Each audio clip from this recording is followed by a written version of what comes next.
forget about elections, call you and suffer. And what lessons can we learn from these weather patterns? And it is not to me, it's for Iebc to make the decision. But for us, is to be able to respond by having a contingency electoral security planning, prepositioning resources, especially when in the rainy areas. How do you transport? There are no roads, there are no bridges, there is security challenges in those places. And as a ministry that is also responsible for disaster response, this is an area that we must work together, especially through our disaster response department under PS Raymond Omolo. It's important to think through what we can do. And therefore, Mr. Chair, those are the commitments we are going to make. We want to say that the operational standards and this strategy needs to be adopted urgently, and we need to work together as a team. On the part of registration, before I conclude, because I'm just summarizing, there is a presentation, I don't know if somebody got it, that I wanted to project for you to just see. Mr. Chair, we have had, you now have to turn, but I will just explain if it is, yes, it is there. That's a small brief on the issues of national identity cards. And the directorate has registered 35 million Kenyans, and the figures on top, between 1995 and 2026. Those are people who are having IDs, out of which 17 million are female, and 17.7 are female, and 17.5 are male. Between last year, July, and April 2026, we have had a total of 2 million identity cards issued. Now, we believe that by July this year, within the 1 year, we will have done 3 million. Okay? Reason being that you can see the newly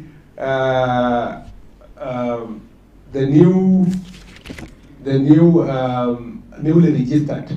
Sorry, just go up, just go down a little bit. The newly registered are scroll. No, yes.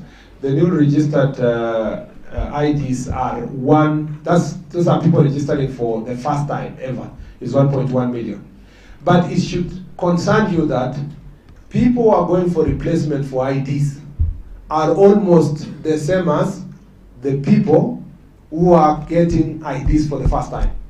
That is 900,000 people, 949 are replacing their IDs. Either they are making some few corrections, but most of them are replacing IDs.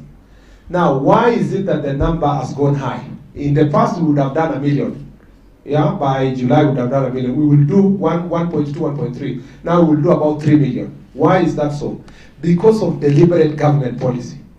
When the president came to office, the first thing he did was to, 2 years ago, was to remove the extra vetting requirements for issuance of IDs. And you will see the impact in terms of the number of people who are able to get IDs. Number 2 was to remove the 300 shillings that was paid when you get an ID for the first time. That 300 was a big deal. Many people who are taking ID for the first time were unable to do so because they could not pay the 300 shillings. And you can see the numbers have gone up. But more significantly, for you to replace your ID. Remember, in Kenya, if you have an ID, and I've kept saying this in barazas and so forth, even those people who go and bring busa in the village, when they don't have money, they leave the ID with the sale of the busa and tell, nishikie, nitakuletea, shilingi 20. And some of them even use it for hospital bills. Some use also for Shylocks, the local Shylocks. Keep my ID, I will pay you. And as a result, many people don't have their IDs. Now, for you to get a new ID, you have to pay 1,000 shillings to replace, okay? 1,000, yes, PS, is it? 1,000 shillings, yes, correct, I'm right. So for the 1,000 shillings, it was very high, because the punishment then was that we have given you an ID, so there is no need to charge you 300, let's charge you higher, so that you take care of your ID. Unfortunately, even with that, people still lost their IDs, or they left it in all these places, including busa sellers and so forth. That is not to say we are not fighting illegal brews. We are also dealing with that decisively. Now, when we removed the 1,000 requirement, look at the numbers, 949.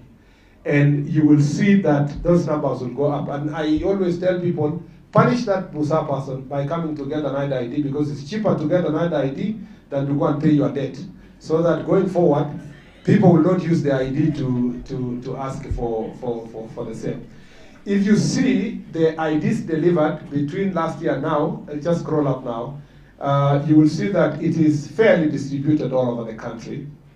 The bigger counties like Kiambu and so forth also have their big share in terms of population. Nairobi, Kiambu, Kakamega have the highest.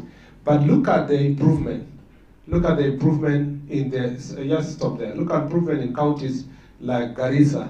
Now they have 28,000 in total. Taita Taveta, 15,000. Counties like Marsabit, 34,000.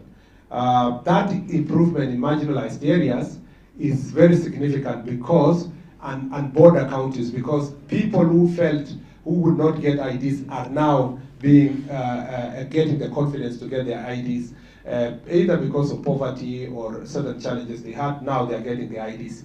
And you can scroll down, all those IDs have been delivered across the country. You know, there are people who like propaganda to say, look at Nakuru, 85,000, look at Kakamega, 86,000, look at Nairobi, just scroll down to see Nairobi, counties like Nairobi. Nairobi is 312,000 IDs.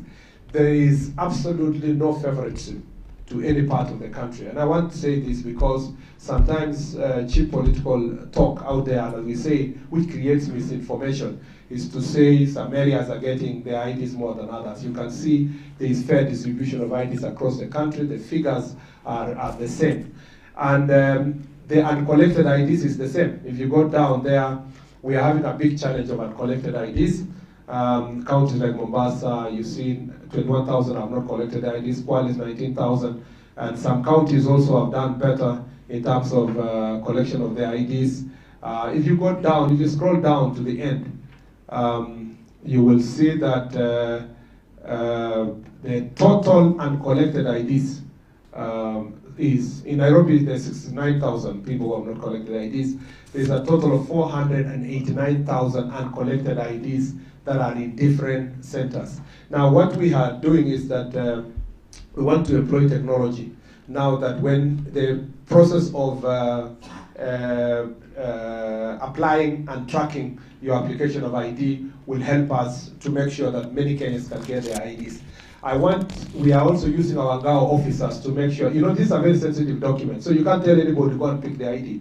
But we want to make sure that our chiefs and assistant chiefs are working with the registration officers to make sure that people are getting their IDs at a closer range. And this is our prayer.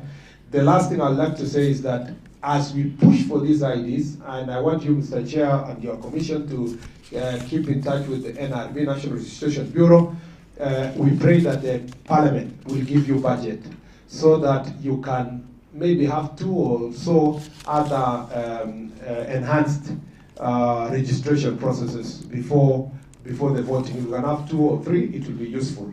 I know it's expensive, but it's about for Parliament. That is where, again, you have to engage the Budget Committee and the relevant leadership of National Assembly to make sure that Kenyans are being facilitated in terms of getting their national IDs. Where we have currently, for benefit of the country, we only have, up to the end of April, we have under 112,000 IDs that are yet to be printed. And because we print per week about 15,000 IDs, I think that by now we have reduced that. But because there are more IDs being also applied, the number may always oscillate about 70, 80,000 to 100,000. And we will give, we are working very hard to make sure that the young generation can have a chance to vote and to have their right to speak. Otherwise, I've said too many things, Chair, than I thought. When I left there, I told the PS I'm going to take only 5 minutes. But I didn't know that I was going to take this long.